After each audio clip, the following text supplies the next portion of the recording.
Hi everybody. Um, so I'm going to start our little tutorial for our fantasy landscapes, okay? So the most important thing when it comes to our landscapes are that we want to make sure that we can see a foreground, a middle ground, and a background, okay? So a landscape is just a big, huge area of land, okay? So if you have your foreground is anything that is in the very front of your picture. Your middle ground is what's kind of in the middle. Okay, so it's a little further back. And things in the middle ground are like a little smaller than things in the foreground. And what is in your background is super, super tiny. So what's in your background is going to give you the smallest thing. So say if you have trees in your foreground, so what is just very much in front of you, the trees you have in your foreground are going to be bigger than what is in your background, okay? And that shows us that we can see depth and just we can see the whole big piece of land that you guys are drawing for today, okay? So I'm going to start us off with our labeling our foreground, our middle ground, and our background. So an easy way to do it is to draw some wavy lines, okay? So I'm gonna start off with my wavy lines. I'm gonna draw a big wavy line across my paper. And some people may want to do them differently. It does not have to look exactly like mine, okay? So whatever is in here is gonna be our foreground. Okay, so don't write these words on your paper. I'm just doing this so you guys can see. And use a different marker for this step. So what is behind your foreground is going to be your middle ground. So I'm gonna draw another big wavy line. Nice and curved, coming up. So these are just lines for hills. This is your middle. Oops. Okay. And then what is in this back space corner is going to be your background. Okay.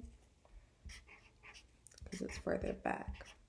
And it may not look exactly like mine. Okay. So I use some different colors so you guys can really see. Okay. And I'm going to draw a couple examples of why your foreground is going to look different from your background, okay?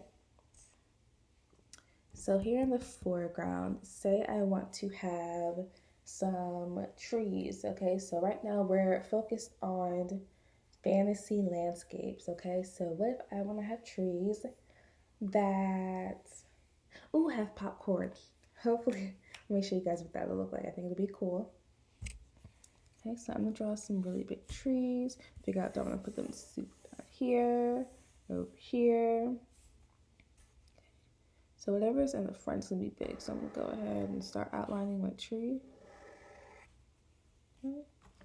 And then I'm gonna use my yellow marker.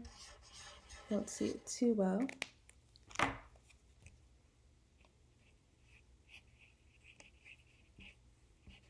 Okay.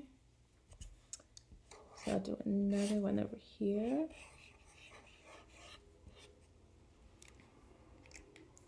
And then once I get to my line for my middle ground, they're gonna all start to be just smaller.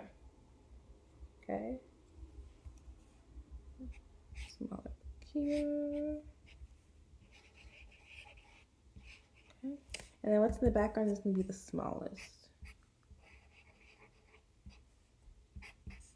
Tiniest. Okay. You can even draw some bigger trees up here.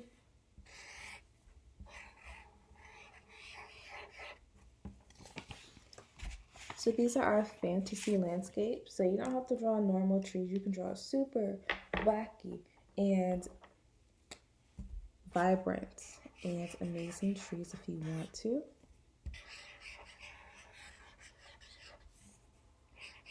You can draw rainbow trees. Okay. So those are some examples right there. So we can put different things on our landscapes. It doesn't just have to be what we would normally see in nature.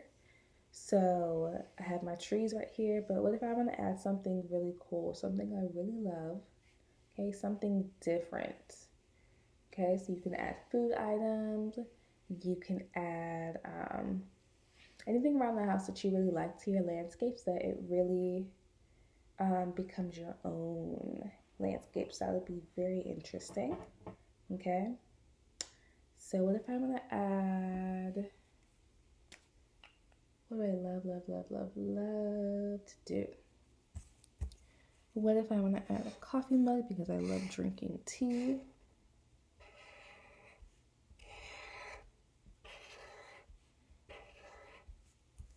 So I can add different cool things to my landscape, but once I get to adding them in the middle, it will look smaller than what is in the front. And I'll keep adding it. Okay. So remember, what is in the very front is going to be biggest, your middle ground is going to be tinier, your background is just going to be the smallest.